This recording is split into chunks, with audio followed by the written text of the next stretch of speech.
So here are three dealers. A supplies to B, B supplies to C. We'll check up three scenarios. Scenario 1, when all three dealers have chosen only for the normal tax system.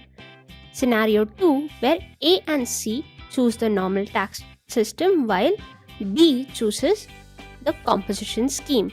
And the third scenario, where A and B have chosen the normal scheme and C is the one who's opted for the composition scheme. Let's start with the first scenario where all three have chosen for the normal tax system. Dealer A sells his goods to dealer B at a rate of 1000 rupees. On this, he incurs a tax, GST, at 20%. It's an assumption. We don't know the rate yet. So GST at 20% is just pure assumption. So his tax would be 200 bucks. His total invoice value that he'll charge B would be 1200. How will his tax account look like? He has an output tax liability of 200, which he's going to collect from B, of course. Let's assume he has no input tax credit. So his net tax liability would be 200. Moving on to the situation for dealer B. His purchase from A would be 1000 and he'll add a profit of 10% to that product and sell it for 1100. On this sale price, he'll also incur a GST at an assumed rate of 20%, which will be 220 bucks. So his total invoice value would be 1320. His tax account looks like this. His output tax liability would be 220, which he's going to collect from C. His input tax, which he paid on his purchase of 1000, is 200. So net that he'll have to pay to the government is only 20 rupees. The tax he paid on his purchase is not even hitting his expense account. It's only going into a liability. That is, it's reducing his net tax liability and not even touching the expense account. Moving on to dealer C. He purchases goods from B, so his purchase cost would be 1100.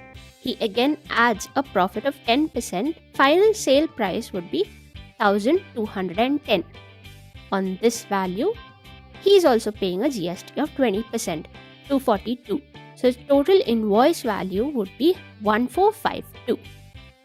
He'll collect this 242 from his customer, of course, because he's following the normal tax system. His tax account looks like this. Output tax of 242 minus input tax of 220, which he's paid on his purchase. So his net tax liability, which he has to pay to the government, would only be 22 rupees. Again, this 220 is not hitting his purchase expense cost anywhere. So here's a summary of the sale and purchase transaction. Notice that none of them have included the purchase tax, input tax on their purchases in their sale price. So this means that there's no cascading effect because they are claiming input tax credit. And the GST is passed on to the next customer who can again claim input tax credit on such purchases. So this is the normal tax system, and the tax liability, all the output tax liability is reduced from input tax credit and only net tax is payable to the government. And none of these taxes would hit as expense to any of these dealers because tax is collected from the customer and input tax credit is claimed. So this is the situation in first scenario where all three are paying tax. Net tax liability 220 and 22. And the profit for B and C in this case is just 10% of their cost. That is 1000 into 10%, 100 and 110. 10% was their profit margin. There is no need to reduce any tax liability because it's not an expense. Moving on to scenario 2. A and C have chosen the normal tax system while B has chosen the composition scheme. Position for A remains the same as in the first scenario. 1000 sale, 1200 invoice value, 200 output tax, net tax liability of 200 which he's collected from his customer B. Now the situation of B. Remember, B has chosen the composition scheme. It has changed. His purchase cost now is 1200, the total invoice value of A, because he will not be able to claim any input tax credit on the 200. So his purchase cost has increased, it is 1200. On this, he'll apply a profit of 10%, 120 rupees, and his sale price would be 1320. He'll not have to charge any GST because he cannot collect any tax from his customer. So his total invoice value would be 1320. His taxation account would look like this. His turnover in a state would be the total of his invoice value, 1320. On this, we've assumed that his prescribed rate is 1%. So his output tax liability would be 1% of 1320. That's 13 rupees. He does not have any input tax credit. He's not even allowed to. So his net tax liability would be 13 rupees.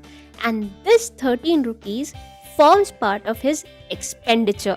The same good C will now have to pay more to purchase it from B, 1320, in comparison with an earlier 1100 bucks.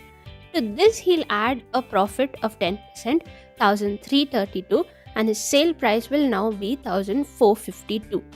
And then he'll pay a GST of 20% on this sale price, 290 bucks. So his total invoice value will be 1742. C's tax account, output tax liability of 290. He will not have any input tax credit because B has chosen composition scheme. He's not charged any tax to C. So there's no output tax liability, and his net tax liability payable to the government would be 290. He'll collect this 290 from his customer, of course, because he's chosen the normal tax scheme. So here, the purchase price includes tax of 200. B's purchase price includes that tax. And so there's cascading effect. The purchase price for C has also increased because of cascading effect. And this is a drawback of composition scheme.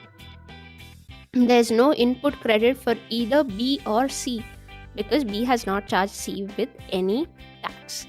So the tax liability would also increase. The net liability in case of B would be his actual expense, which is not the case for A and C.